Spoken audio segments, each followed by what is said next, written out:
for opening our hearts. Sapagkat kung di mo binuksan ang aming mga puso, pwedeng wala kami dito sa ibang samahan. But we thank you, Lord, for your grace na kayo, Panginoon, na aming po tinatamasa. And as we study your word, we do ask that your Holy Spirit be with us. Buksan niyo ang aming puso, ang aming isipan. Paunawaan mo namin ang mga salita. Salamat po, this only pray in Jesus' name. Amen! Isa po pala magkabayo. Kaya sino pwede tayo makaupo? Magandang hapon sa inyo lahat. Magandang hapon din, Pastor. Amen! Magandang hapon sa inyo lahat. Amen! Ang Diyos namin ay buhay na buhay. Amen! Sa mga palapag para sa kanya. Jesus deserves all the praise of the Lord. Now, if you have your Bibles with you, marahil ay nakita ninyo yung ating pag-aaralan, yung pag-uusapan na nakapost natin sa Facebook. Ang ating nakalagay doon na theme ay Prophet of God or Prophet from God. Ito ba ay propeta ng Diyos o yung pakinabang mula sa Diyos? Yan yun.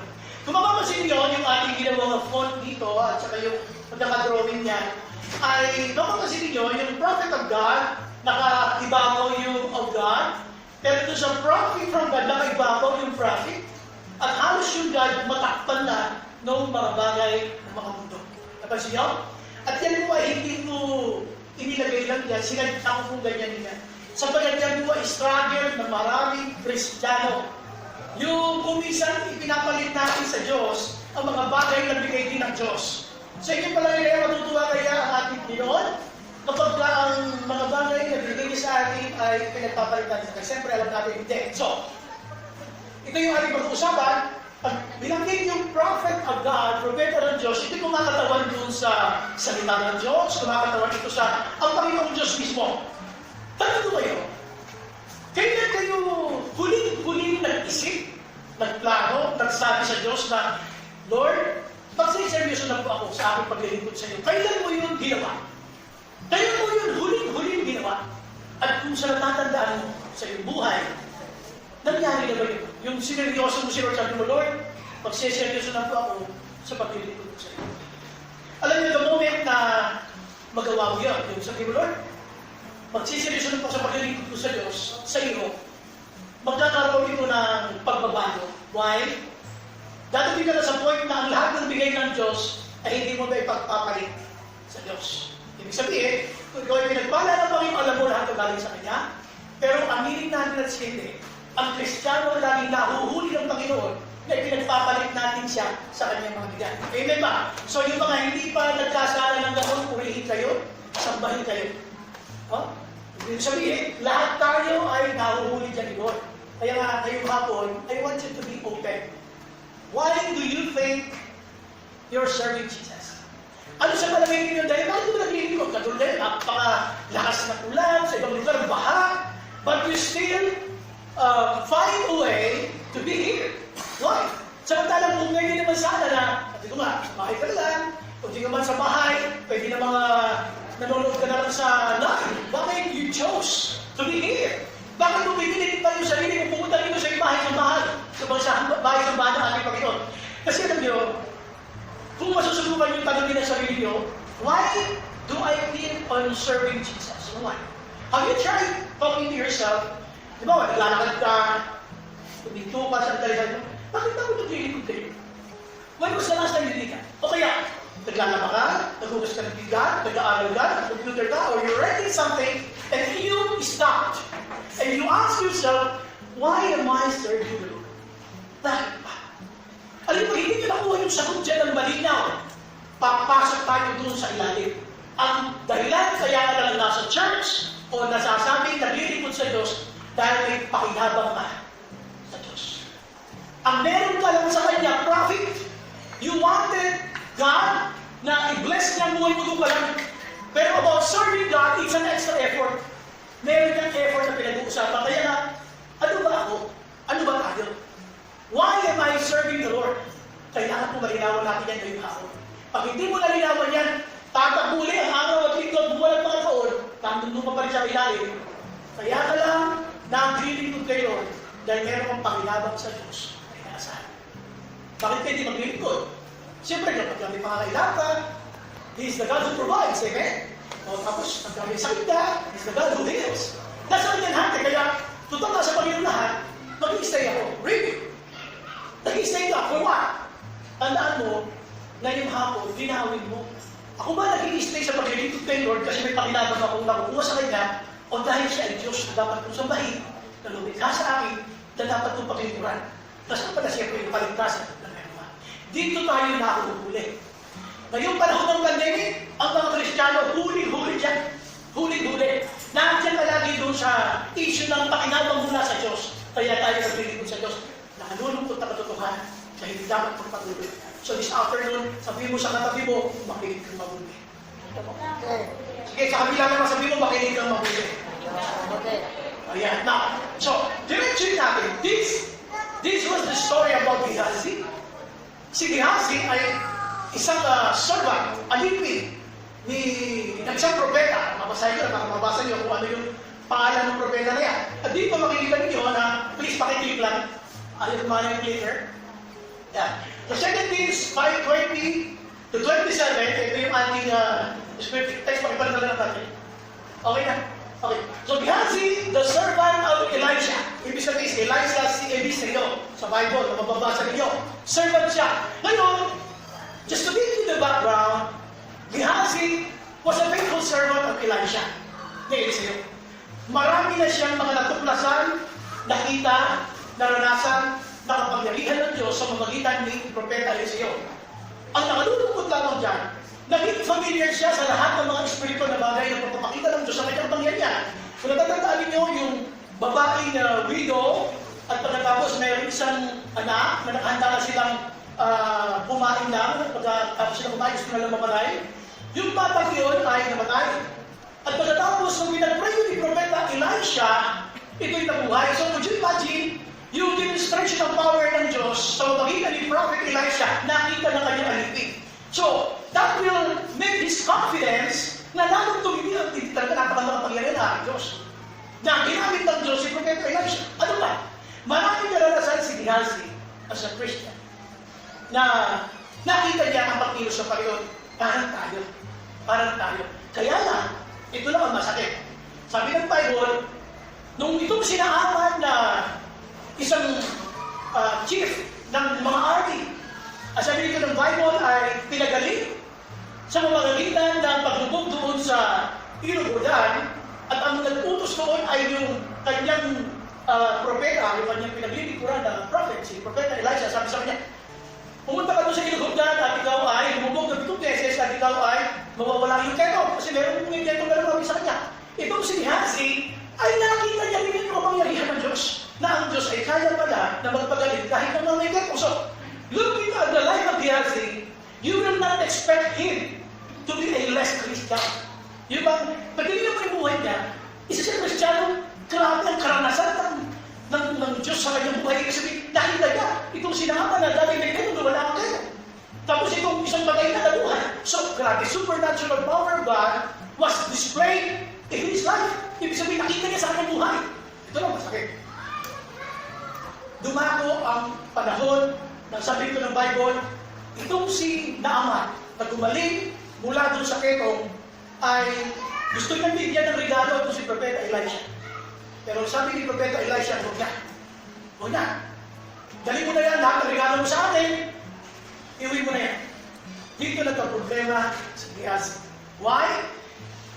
Gehazi, ang sabi niya sa kanyang sarili, yung propeta ko, yung aking man of God, yung aking prophet of God, na si Prophet Elisha, ay sobrang naman napaka-generous, hindi ba natin na mamahil na ano? Doon siya nang dinil.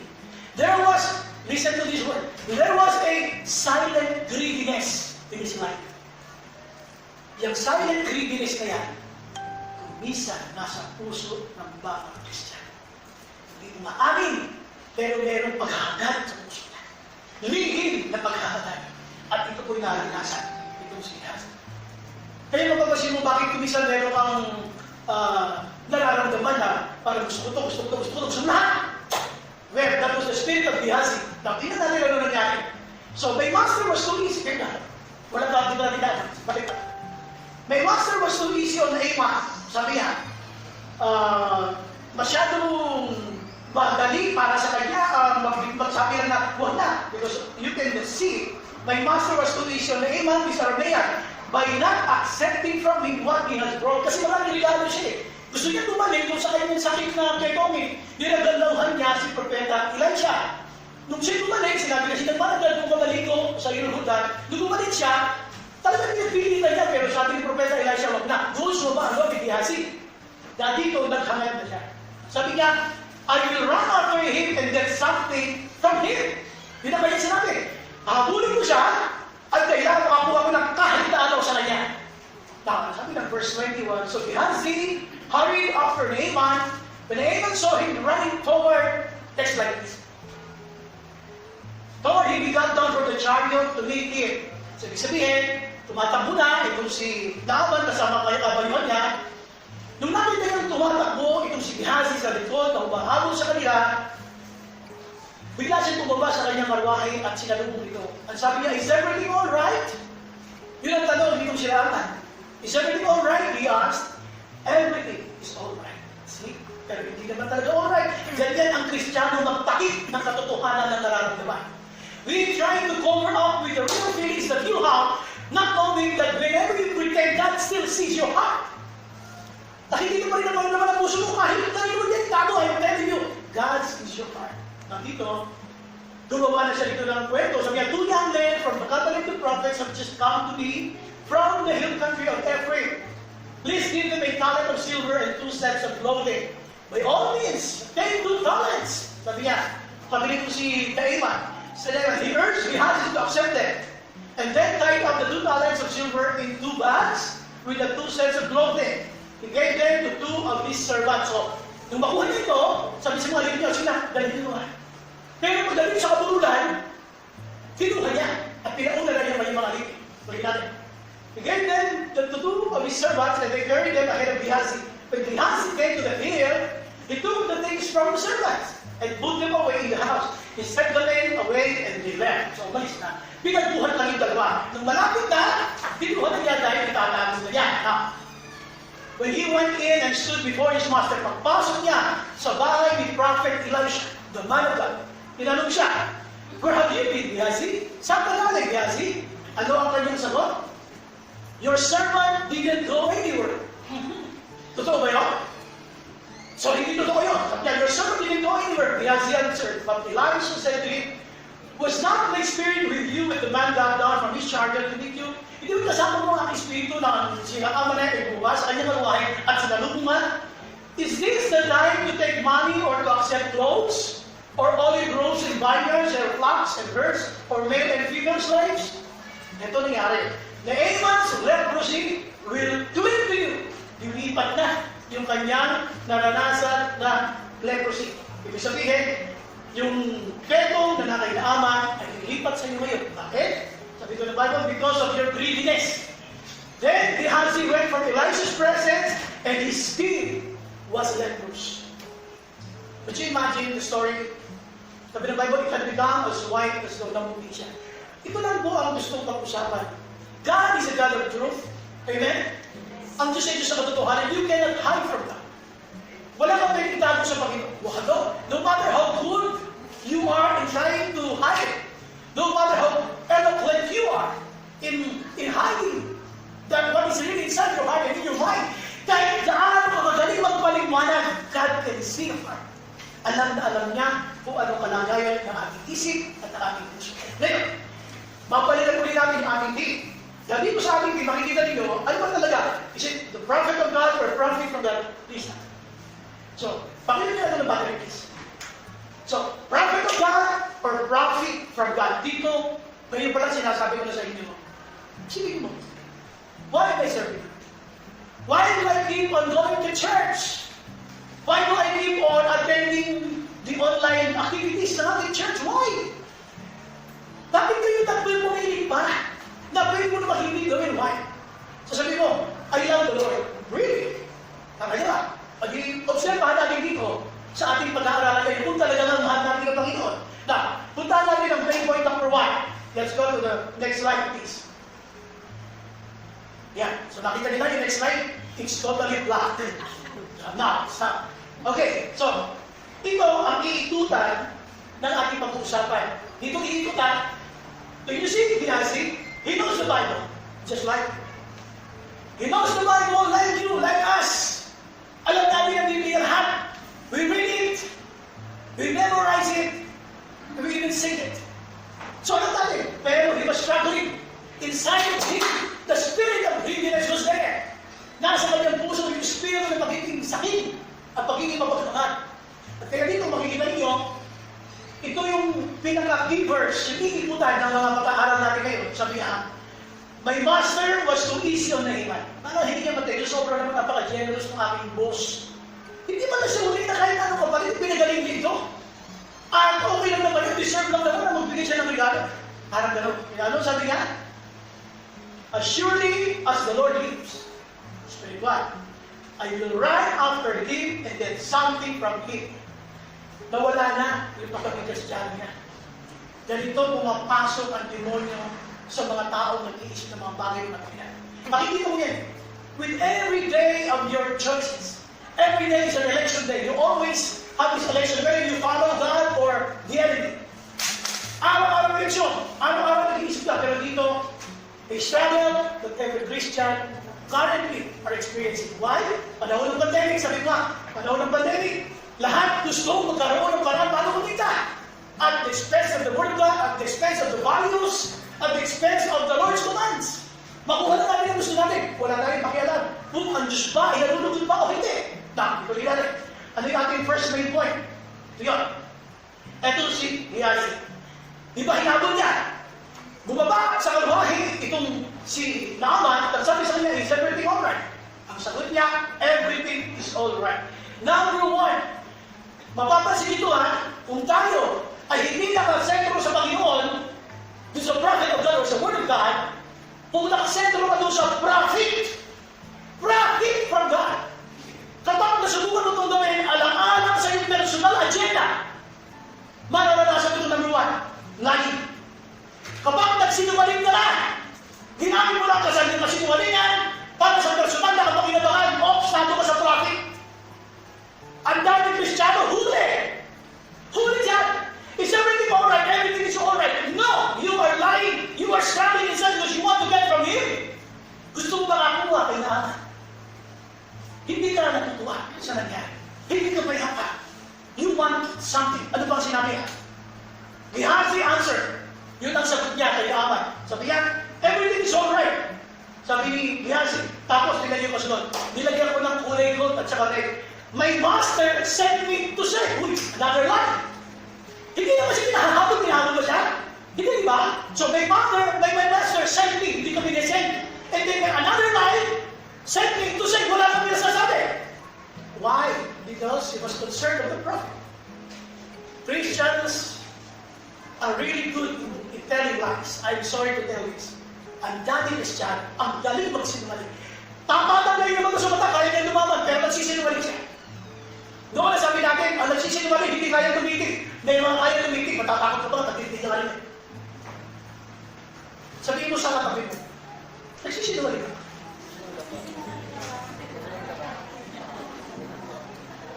Alam niyo, siyempre, hindi mo alam ano sasagot niya. Agaling mo lang sagot sa nagtanong sa iyo, sabi mo, ikaw ba? Well, that's good. You have to ask. Kasi alam niyo, ito po kasi ay isang issue na hindi pinag-uusapan ng mga Kristiyano. Akala natin, pag humingi tayo ng tawad, okay na, tapos na, absurd na tayo. Who told you? We know the consequence. Kapag ayaw mo ikaw, nagsisinungaling ka na, may problema na. Amen. Mga misis, mga mister, alam niyo, di ba? Pag yung partner nyo nagsinungaling, tsaka may problema na. Amen ba? Parang yun ba? Parang isa lang yung sabi ko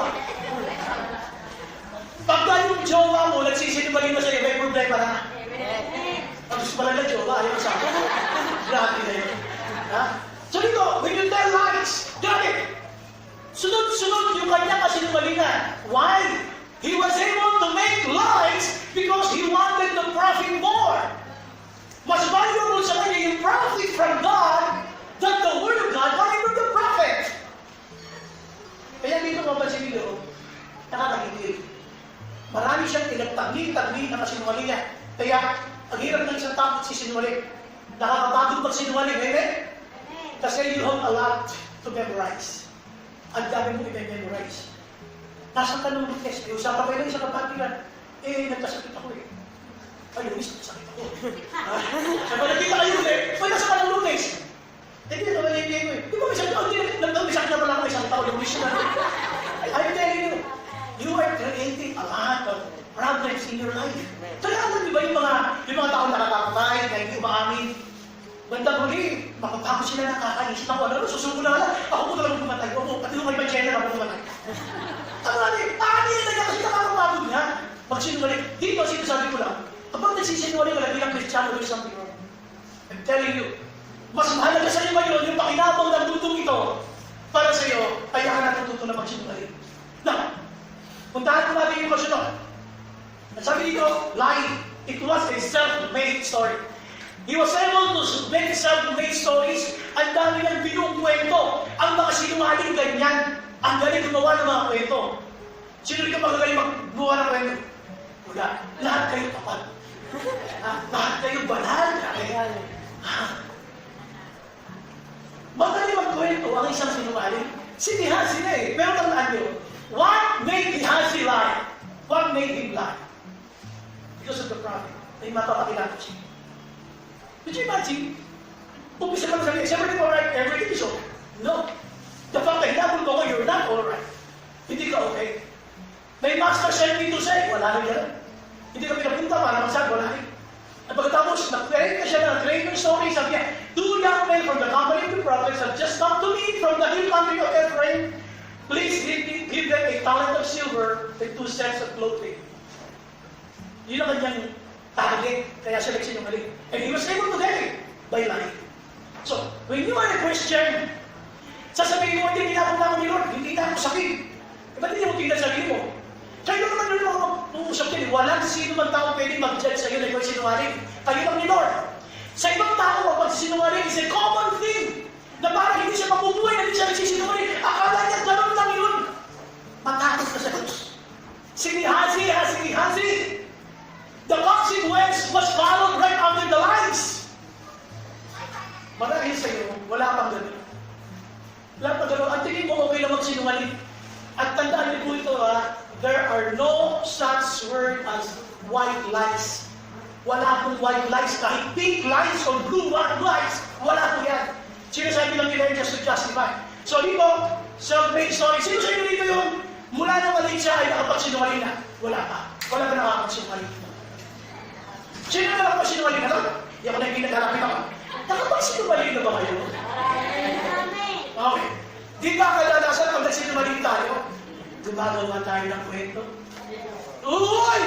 Hindi ba kasi hindi makakapit sinungaling mo? Hindi ba? We make a lot of stories. Para ano? To make it more persuasive. Sabihin, para maging persuasive ka, mas kapag paniwala ka, more convincing. Pero hindi pala. God is not happy with that. And the devil, the enemy, is taking advantage of us. He is the father of all lies. You open John 8:44. Basahin mo mga sa bahay. John 8:44. Ano ka lagi doon? Kapag kayo nagsisinungaling, hindi ang Diyos ang inyong ama. Kundi si Satanas, siya dahil siya ay ama ng kasinungalingan. When you make lies, you became, the devil becomes your father. So dito, sasabi natin, self-made stories. Ano ba? Ano ba nangyayari? Pagkatapos gumawa ng kwento. Another slide, please. Ayaw dito. Everything is alright. Balikan natin, ha? Everything is alright. Sabi ha, my master sent me to say, the same thing. The same thing. Yun pa rin ang kanyang kwento lang. Bukod doon sa self-made stories, pakipress na dyan, meron. May tinatawag na self-made empathies. Kaya, lalo na hindi ka paniwala. Pag sinabi self-made empathies, yung pa nagpapakita ka ng matinding concern. At pag nagpakita ka ng matinding concern, ay lalo ka nang hindi ka pakipakinabang kasi kahit ka paniwala kasi meron kang tinatawag na mukhang malasakit. At pag meron kang mukhang malasakit, at ang dating hindi naman para sa iyo, para sa iba, mukha ka na kang paniwala. Self-made empathies. Yung empathy, ang empathy ay the ability to feel what the other person feels. Yun ang sabi ng empathy. Dito, self-made empathy, tawagan ka muna. Wala naman talaga eh. Na dumating na sinasabi mo yan, 2 young men from the company of of the prophets have just come. Wala nun! You're telling lies! Tanong mo sa kapatid mo, Christian ka ba? Ito ba? Sundan mo ng pangalawang tanong, nagsinungaling ka ba? Ito ba? Di ba, iyak tayo yung sumagot? Yes. Pero huli tayo dyan eh. Alam niyo, kapag nga yung magsisinungaling mo, listen, pagka tayo mo nagsinungaling, at hindi ka nakaramdam ng kalungkutan, may problema ang iyong spiritual life. Whenever you come to a point when you tell a lie, tapos masaya ka pa rin, everything is okay lang, at pinagtatawalan mo ba yun, there's a problem with your spiritual life. Hindi mo naiintindihan that God is a God of truth. Na ang Diyos ay Diyos na katotohanan. Hindi mo naiintindihan. Parang ang magsisinungaling ay common thing na lang sa buhay ng Kristiyano. Who told you? Liars go to hell. And then, sabi mo sa katabi mo, huwag ka na magsisinungaling. Malay na. O sabi mo sa katabi mo, sagutin mo naman siya, sabi mo, ikaw din. I tell you, kung minsan, just to get something, sabihin, gusto lang natin magkaroon ng pakilabangan, natulog tayo magsinungaling. Hindi ko na lahat, pero karamihan ng mga ahente na kung ano-ano, they always tell lies just to get the same. I used to be a salesman. Graduate ko ng high school, ako po naging salesman na. Pero kami binibenta ang pager, kung sasabihin yung brand. Alam niyo yung pager, di ba? Di ba gano'n ang pager dati? EasyCall, Beeper, tala niyo yun? Kung ano ng mga brand. Alam niyo, pag binenta namin yan, sasabihin namin promo. Sabi mo, sabi namin ang promo na yan ay 8,000. Ngayon po, 3,900 na lang. Kasi nang bibili. At tapos, sa Gabiyales na lang mo yan, i-webis ngayon. Gabiyales na lang mo yung promo. Walang kamatayang promo. Ilang beses ang pinagdito, lagi naman yung promo. Why? Nakakagili. Hindi dapat ganun ang pag-ibigari ng Kristiyano. So dito, yan sabi ko lang, pagka natututo ka lang magsinungaling, walang halaga sa iyo yung salita ng Diyos, yung mga sinasabi ng prophet of God na si Elijah, wala sa iyo. Nakatingin ka lang sa Panginoon kapag nagsinungaling ka. Now, tuloy natin yung second main point. Ano pakinggan ninyo? Ano pakinggan ninyo? Ano pakinggan ninyo? Ano yun? Kutsita? Ano ba ang nakikita nyo? Kita! Yes! Ang tawag niya sa English ay leech. Ito yung term na ginamit natin dyan, leeching. Ano yung sabihin natin? Medyo malakas ang boses niya, technical. So, ulit ko na ha. So, dito yung leeching na sinasabi natin ay yung linta na talagang sinisip-sip lahat. Wala siyang pakialam kung ano yung tsura nung balat na nadikitan ng linta na yan. Ang sip-sip niyan, left and right, dulot-dulot. Kung kayo nasubukan nyo magtanim ng palay, marami sa bukid. Sa magtatanim ng palay, nakakalakas ng linta. Talagang kinakalit sila ng linta. Now, ang point is this. Ang katangian ng linta ay nanilipsip. Itong si Naaman, yung mga blessing na dapat ibigay niya kay Prophet Elijah, na sinabi ni Prophet Elijah, huwag na, sige na. Pero naman yan. Ayaw umayag nito kapatid natin na Kristiyano, kamukha natin na si Elias. Why kamukha natin? Kailangan niya rin sila. Nakita niya rin ang pangyarihan ng Diyos. Pero dito, gusto niyang sip-sipin. Gusto niyang kuhanin. At all cost. Alam mo sabi niya, I will run after him. Pagkita niyo na sa ilalim yung nakakakulay, mint green. I will run after him and get something from him. At all cost. Kahit ano mo yan, pero kailangan nakuha ko sa kanya. Parang linta. Leeching! Leeching, linta! Now, leeching, sabi nga talaga naninipsip. Kapag ikaw nasa loob ka ng church, o nasa isang gawain, nasa gawain yan, kaya ka doon ay para malipsip lang. Nakakabahan dito. Kasi ito, nakikita ko yun. Ang objective ng bawat Christian na papasok sa loob ng church ay nasa Hebrews 10:25. Ano ang dapat mong ugali pag nasa loob ka ng church? Sabi ng Hebrews 10:25, pag kayo ay magkakasama na, sabi niya, kayo ay magpalakasan. Huwag mo liligtaan pag-ibig mo. Lalo nang paparating ng Panginoon, hindi magpalakasan ka sa isa. Ibig sabihin, once you come to the church, once you come to a Bible study, godly work. Kahit anong gawain mga Diyos, natulong ka para magpalakas. Magpalakasan kayo. Kaya nagtanong, pag nasa loob ka ng church, what do you do? What are you thinking? Anong ginagawa mo sa loob ng church? Do you minister to others? Or may sarili kang mundo na sa susunod ka lang mag-computer ka? When you go to church, minister to others. Strengthening one another. Kung ikaw nag-computer sa bahay, please, pagdating sa church, iwanan mo na yan. Parang awa mo na. Amen! Palagpakan namin si Lord. Please lang, parang awa mo na. Para sa iyong kapakanan. Para sa iyong kapakanan. When you go to church, use your time in strengthening one another. Kumusta ka brother? Kumusta ka sister? O kumusta ka ba? May problema ka. Pray natin. Big use of God. Panginoon ka ng Diyos. Hindi. Nagsasabihin ka. May sarili na ginagawa. Hebrews 10:25. Kaya ka magkaliligtan because you have to strengthen one another. Ay, i-strengthen mo yung ginagawa. Please. Stop doing it here.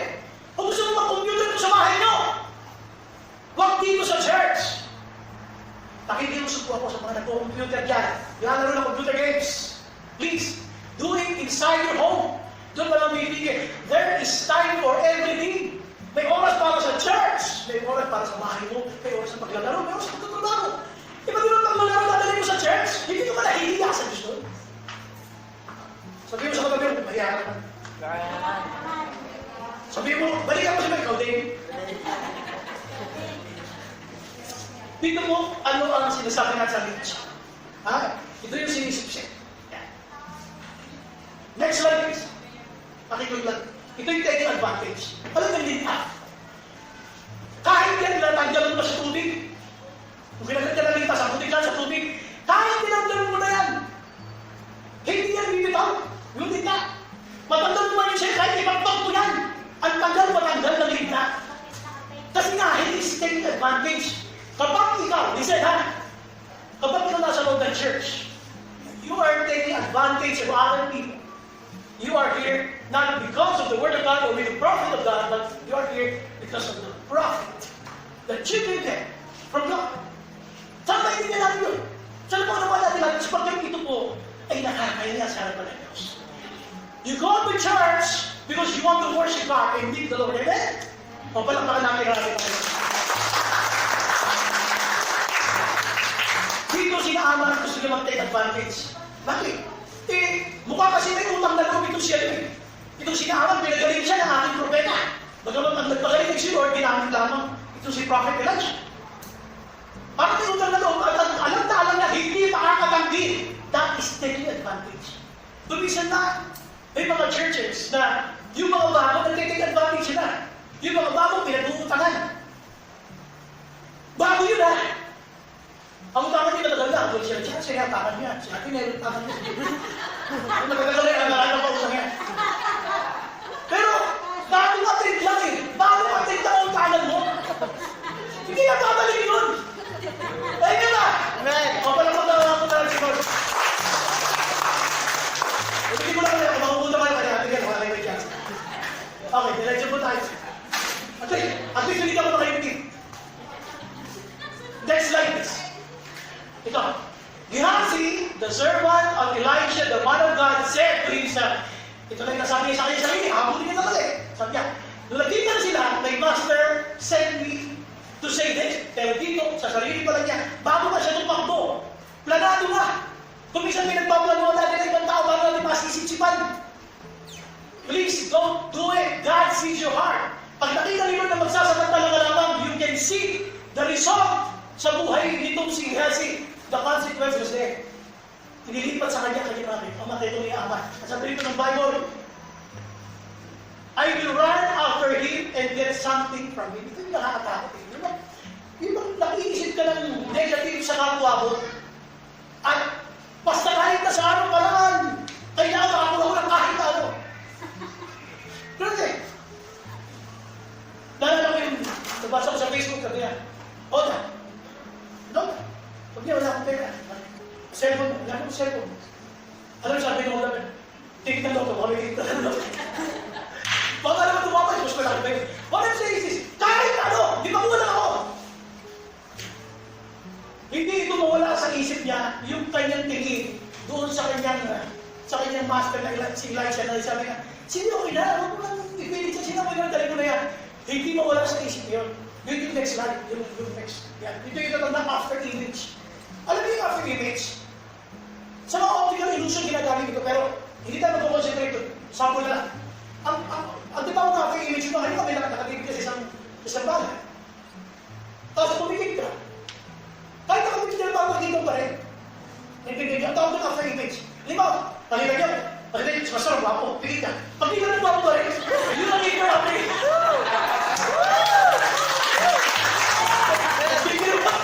Nagpipigil ako. Kasi sabi ng after image, kahit wala na, shadow pa rin. Pakikita mo pa rin.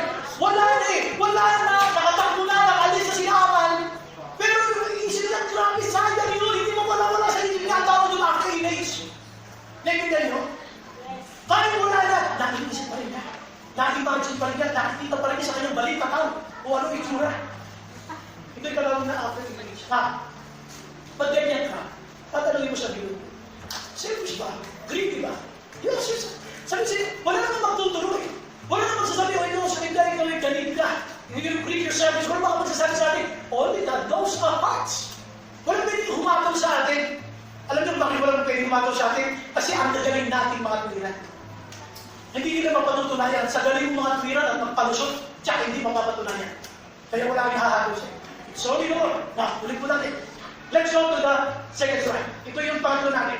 So, ulit ko na ulit. Pumunta tayo dun sa ating team. Ano ulit yung team natin? 1, 2, 3, game. Happy ka dyan.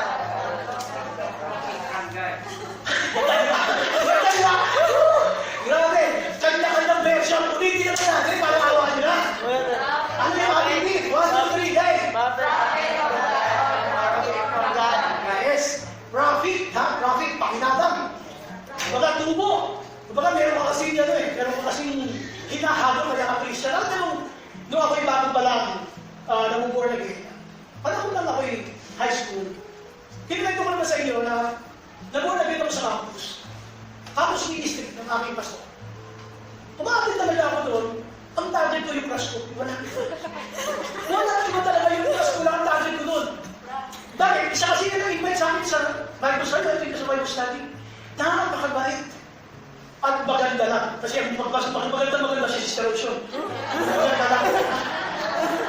Maganda lang. Maganda siya. Tapos, in-invite ako sa Bible study. Doon sa, at tawag pa namin yung charismatic. Doon sa ating gawain. Pero yun yun. Siya na target ko kaya ako natin. Pagka, halimbawa, mga nakaka-30 minutes na kami nagkakantahan, ikot ako lumikot. Wala pa rin siya. Hindi dati siya. Alis natin. Ganun. Kasi mali na ako dito ko eh. Hindi na talaga kayo nun eh. May ibang bakal. Ang bakal ko si sister.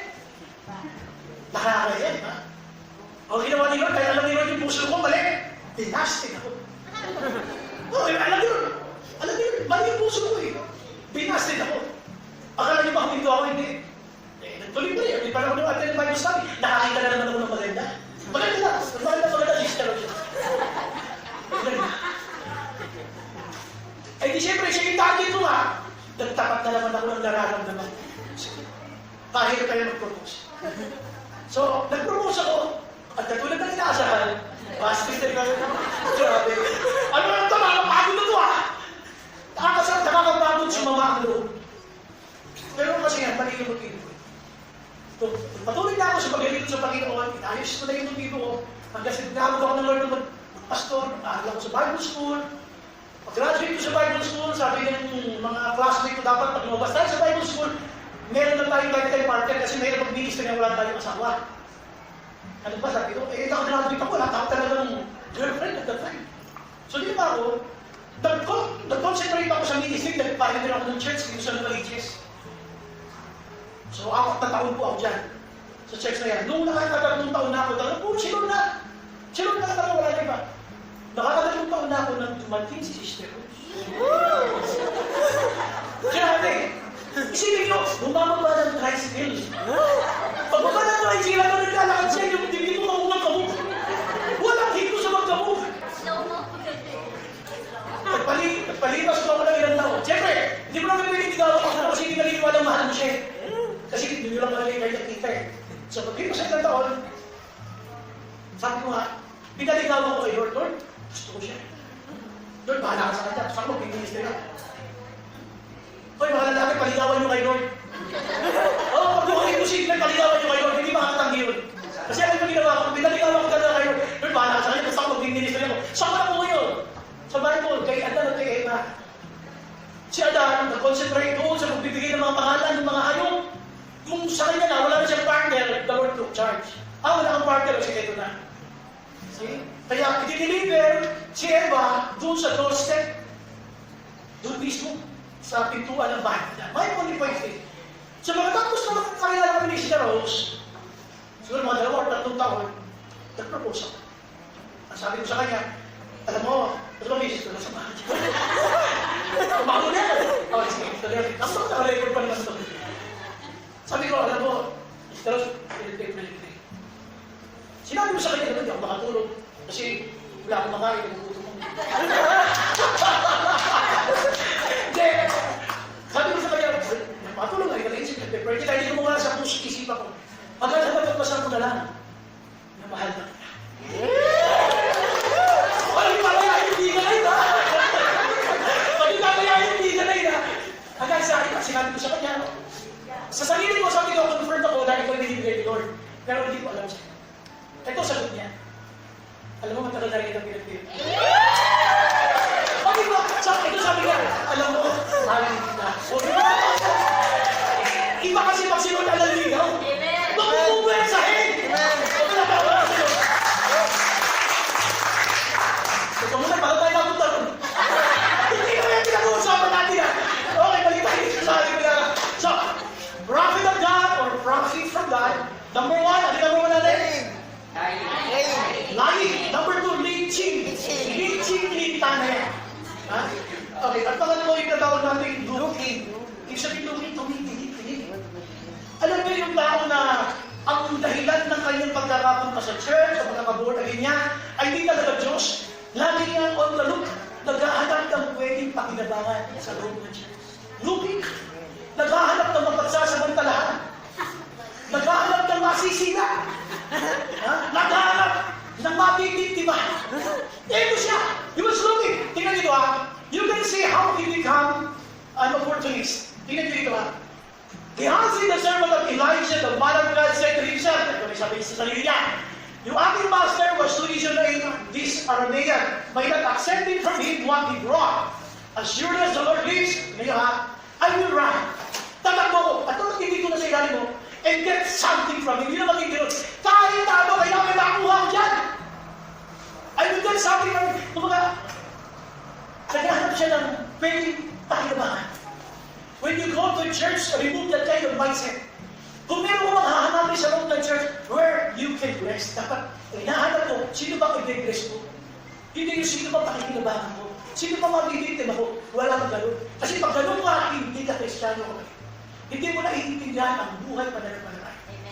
Hindi mo naiintindihan kung ano sinasabi ng Bible dito, ang linaw mo. Kukunin ko kahit ano ibig sabihin niya? Pakiclick lang rin. Dito paliwanag ko sa inyo yung ginta. Kasi kailangan ko magiging. Sabi niya, as sure as the Lord lives, I will run after him and get something from him. Nag-iisip siya na kanyang pakikinabangan. Tingnan niyo, yung kataki ay ng ginta. Ito. A rich internal structure, ay yung internal structure yan, ay yung may sinasabing divided into 32 separate segments. Sabihin na natin na ibang organ. Alam niyo ba yung 32 organ na yun, lahat yun may utak. Grabe! Kaya yung rich, yung bita, ang galing malipsik, ang daming utak, ang umalala. Saan ko nakuha yan? Dito sa BuzzFeed. Doon ko nakuha information yan. Sabi niya, a rich internal structure is divided into 32 separate segments, and each of these segments has its own brain. Grabe. Sabi, yung atay mo may sariling utak. Yung manugalunan may sariling utak. Lahat yan. Yung small intestine mo may sariling utak. 32 brains. Kaya kung mapapasok, kaya ka magiging ulit. Talaga nag-iisip siya na parang ang dami utak na tumagana. Paano ko talagang kinabahan ko? Paano ko ngayon tumagana? Ang dami user! Pardon the word. Even in Christian churches, ang dami users. Alam mo ba kung unbeliever ka? Unbeliever ka eh. Pero Kristiyano ka na. ganito ang attitude mo, watch out. Pag isipin mo, Kristiyano ba? Alam mo na naman tala. Alam mo na naman tala. Now, itahan natin yung next slide. Ito yung opportunist Christian. Yan yung mga Kristiyano opportunista. Ngayon, pag mga sa loob ng church, dapat yung pagiging opportunista mo doon sa area na pag-bless ng ibang tao. Sino kaya dito ang pag-bless? Apat na rin pera ko eh. 300 na kailangan. Ano may pili 3-7? Oh, dapat dalawa. Diba? Dami kong utang na kailangan bayaran. Sino pa utang rin yung assistant niya? Nakalimutan nila yun. Ay, palikita eh. Alam niyo, sino yung gusto na lapitan. My point is this. May mga opportunist. Si Gehazi was an opportunist. Tuloy si Gehazi ha? Sinabi na ng amo niya, sige na. Lumakad ko na naanan. Makulang binay sa akin na. Sige na, huwag mo na yan. Hindi po may kay Gehazi. May mga taong silent ang pagkagahaman. Ang pagiging mapaghangat. Nandito sa puso. At kung ano nasa puso mo, you have to actualize it. Tumakbo na siya. Naisip niya, tinakbo niya. At sinabi niya, ginawa niya. Ganun ang opportunista. Hindi lang nasa isip, makita mo lalabas sa bibig. Ikikilos na yan. Kaya, watch out mga Christians. Once you go to church, huwag ganito. Dapat, opportunista ka sa paggawa ng mabuti. Sabi ng Bible, sa masama takbo ng daigdig, samantalahin natin ang bawat pagkakataon na makagawa ng mabuti. Doon ka sa side na yun. Hindi pwede. Nagagamitin mo ito sa negative. Now, pangalawa. Next slide, please. Ito yung tinatawag na, tuloy mo na. Spiritualist Christian. Ano yung spiritualist? Paliwanag ko muna ano yung spiritualist. At ano ba yung spiritualist? Yung definition ng that day, yan ang definition sa ngayon na tinatawag na spiritualist. Spiritualist related to the belief that the spirits of the dead can communicate with living people. Ang tawag ko sa mga tao na naniniwala doon sa mga espiritu daw ng namatay ay pwede makipag-usap sa mga tao na nabubuhay. Ang tawag sa mga tao na naniniwala niya ay spiritualist. Now, yun ang definition ng mundo. Which is true, kasi meron talagang ganyang religion. I will not mention the religion in respect of them. Pero problema, yung spiritualist Christian, meron yan, listen. Ang spiritualist Christian uses the name of God as an excuse to satisfy his or her desires. Yung mga spiritualin niya, para magmukhang mga Diyos at kung mapaniwala at buong tama para paniwalaan. Katulad ni Gehazi. Ang sabi ni Gehazi, as surely as the Lord lives, spiritual, pero selfish. Surely as the Lord lives, spiritual niya. Pero, merong greediness. Ikaw na makapagsasabi na kung meron na yan. Nasa loob ng church, natataas din ang kamay, worship them, makikinig na salita ng Diyos. Pero pag talikod natin, only God knows the kind of life that they have. Kaya rin sinasabi ko sa inyo, yung spiritualist Christian, ito yung yan yung dilemma na maraming Christian ngayon. At dami huli dyan, spiritualist Christian, hindi spiritual lahat. Maglalagay pa yun ng verse. Pero ito yung kumukontra sa ibang mga verses na Bible. Gagamitin niya yan. Para na makuha niya kung ano kanya. Gusto makuha. Spiritualist. Di ba? Araw ng linggo eh. Wala ka sa church. Magpalagay natin wala akong problema sa bahay dito para hindi ka makatid. Talagang pinamad ka lang. Tapos sasabihin mo, kapatid, ba't wala ka sa church? Seek me first. Bakit masama mo mag-ministry sa pamilya? Spiritual? Masama ba yun? Hindi masama yun eh. Pero pwede ka umatid. Sakit ka, hindi mo kaya kumilos. Why? The Bible says, huwag mong kaligtaan ang pagtitipon. Amen! Sumama ka! Walang pangalan sila. Pero gawin natin, i-spiritualin natin para magmukha tayo mapakipakilatan. I-spiritualin mo para magpapalipaniwala. Yan ang mga spiritualist Christian. I pray na hindi makita ni Lord sa atin. I pray na si Lord hindi makita na ganitong puso natin. Alam niyo, this message today is a very hard kind of teaching. But you have to take it constructively dahil para sa ating lahat. Napakahirap yung nalilipod tayo sa Panginoon, hindi ka aware na ganito man pala. Pagdating ng Panginoon, hindi ka nakakasama kasi ganito ang buhay natin. That's why you have to talk to the Lord. Ako po ngayon. Saan dumating yung point sa buhay mo na, Lord, it's you that I need in my life. Lahat ng meron ako Panginoon galing sa'yo. Dapat naman ang puso ko, Lord, I need you more. O ano ka ngayon, Lord, sa buhay ko gusto ko, ikaw panalo ang aking maranasan. But let's conclude this message. Bago natin ulit tignan mo natin. Tinig ito ha. Ito ay isang nakakalungkot sa mga dalubhasa, sa mga bihasa na magsinungaling. Basahin mo to. Uy, may dalubhasa rito. Yung mga dalubhasa magsinungaling, basahin nyo. The hidden craftiness was exposed in broad daylight. Grabe. Yung nakatagong pagkagahaman ay sabi natin, in-expose ng Diyos in a very broad daylight. Paano? Naging verse na yan. Verse 27. Dahil sa kanyang magsisinungaling, sabi niya, pagdating nito, pagbalik niya kay Propeta Elisha, sa kagaling Gehazi, hindi pa umalis. Sinungalingan naman. Left and right ang kasinungalingan niya. Pagpunta niya na doon kay Naaman at pagbalik niya kay Prophet Elisha, pareho kasinungalingan. Is everything alright? Sabi niya, everything is alright. Pagbalik niya, sabi ni Propeta Elisha, where have you been, Gehazi?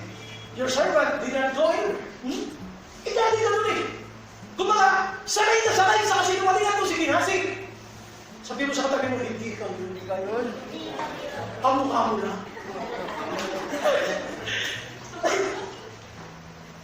Ito po sa verse 27, sabi ng Bible, Naaman's leprosy will cling to you and to your descendants forever. So, yung keto ni Naaman ay mamumunyapit sa'yo, yun ang cling. Mamumunyapit, alam mo yung balak, yung mga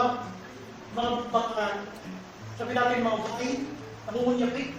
Sabi rito ng Bible, Naaman's leprosy will cling to you and to your descendants forever. Okay lang sana kung sinikreto siya ni Propeta Elisha. Uy, alam mo, malis ka. Sana sinikreto mo lang eh. Eh, tanong ni Elisha, where have you been, Gehazi? Pagdating niya, your servant did not go anywhere. Okay? Sinipin na sinungalingan. Left and right, tama na sinungalingan niya. Magmula kay Naaman, mabalik kay Elisha. Nagsinungaling pa rin. Alam niyo ba, yung tanong ni Prophet Elisha was giving him a chance to repent. Saan galing Elisha? Do you remember when God said to Abraham, saan kayo galing? Ano sabi naman ni Abraham? Yung babae ko eh. Ba? Yung babae ko eh. Kung dito si Abraham yan eh. Yung ahal ko eh. Kaya sila tinatanong ni Lord to give them the chance to repent. Just like today, you are hearing these words. God is giving you a chance to repent. Kung pagkaraniwan sa iyo, pagsisinungaling, pagsisi ka ngayon. Dahil hindi mo alam, ito mo usapan nila, hindi ito sikreto. Pag sabi ni Elisha, alam ko, malis ka. Sabi mo, ikaw malis. Alam ko, malis ka. Ngayon din lilipat sa iyo, kaya tuminaaman. Broad daylight. The judgment was given. Sabi ng Bible, Naaman's leprosy will cling to you and to your descendants forever. Okay, sana mag-video na lang. Huwag na natin masahin tuloy-tuloy. Hasil mo resulta ng tuloy-tuloy. Ito, then, yung then na yan, ang pinakamagiging. Sige, magpatuloy na sa kasinungalingan. Yung then, bantayan mo yung then. Then Gehazi went from Elijah's presence and his skin was leprous. Kasi akala natin okay lang magsinungaling kasi siya nagpapagawad na pali. Who told you? Lalaki ka na ng kaso. We only create stories just to justify. Hindi ganun si Lord. I want you to listen. Pakinggan nito mabuti. Yung kanyang itinatato na nasa kaloob-looban niya, lumabas. In-expose ng Diyos. Kaya ngayon, narinig mo ko, gusto mo kasi i-expose ni Lord, binibigyan ka niya ng chance ngayon. Kaya hintuan mo lang ang pagsisinungaling. Sabi mo sa akin, hinto ka na. Hinto ka na. Ako na lang. Hinto na! Isa ba sabi mo, hintuan na natin yan. Ako lang ba ako si Lord? You must stop lying. We must stop lying. We always do that. Kasi akala natin, okay na, magmingin ang tawag kay Lord, okay na eh. Tingin mo nga, okay na talaga yun. Nakapatapod na kasalanan yung maulit-ulit mong ginagawa. Tingin mo, okay na? God is a God of truth. God never tolerates sin. Pag alam ng Diyos, paulit-ulit ka dyan, magbantay ka. Yung then, patulad kay Gehazi, then, yeah, the exposure of the judgment. Then Gehazi went from Elijah's presence and his spirit was leprous. Paano kung mali i-apply yan? Na lahat na nagsinungaling, magkakakitong. Eh di mo lang lalabas siya na hindi mabuti. Lahat tayo mabubuti dahil sa ito. Magpasalamat tayo, alam mo Diyos na papalaman. Palakpakan natin ako. Let's conclude this message. The most tremendous judgment of God in this world is the hardening of the hearts of men. Ang pinaka-pahit, masakit, masabi natin na hatol ng Diyos sa mundo ito ay yung patigasin ng puso. Alam ba, karamihan ng mga tuloy-tuloy ang pagsisinungaling, hindi nila alam pinagtitigas na sa puso nila. Hindi yan makukuha sa isang kantang musik tapos ay pagkatawayan ng oray na hindi ganito. Hard habits are hard to break. Habits are hard to break, whether it's a good habit or a bad habit. Kapag nakita ng Panginoon na hindi wala kang kabalang magbago, tingnan mo ang judgment ng Diyos. Alam mo bakit tayo hindi namin nire-respeto ang pagpapatawad ng Diyos? Kasi ang liit ng tingin mo sa Diyos. Pag maliit ang tingin mo sa Diyos, paulit-ulit ang kasalanan mo sa Diyos. Hindi mo siya siseryosohin. Na baka mamaya, baka bukas, expose na ng Panginoon sa mga ginagawa mo. You are hearing me now. You better repent. Sinasabi mo sa mga ang daming Kristiyano, hindi lang sa mga churches sa Pilipinas, Manila o sa amin, maraming churches sa ibang parte ng mundo. Ang mga Kristiyano, huli dyan! At meron sila mga reasons bakit ito sila nagsisinungaling. No. We do not know what will happen next. Hindi natin alam. Dahil ito, kapag ikaw patuloy ka bang nagsisinungaling, kahit narinig mo na ito, ulitin mo rin mamaya, biglaan mo ulit bukas na magsinungaling ulit. Don't be surprised, maybe there is hardening of your heart. Pinatitigas na ang puso mo ulit. The most tremendous judgment of God in this world is the hardening of the heart. Pinatigas ng Diyos ang puso ng Faraon. Kaya ang mga Israelita pinakayas. Ano nangyari sa kanila? Sila mismo nagpahama. Hindi nila alam. Paano ni Lord. Pinatong nila, nakakawin na sila. Doon ngayon, nakita nila. Nagpahamak sila. Walang taong magaling magsinungaling na gumanda ang buhay. Walang taong magaling magsinungaling na pinagpala ng Diyos. Wala. Kahit na itatago mo yan sa lahat ng pagsisinungaling mo, kahit itatago mo yan, akala mo na makakatago ngayon.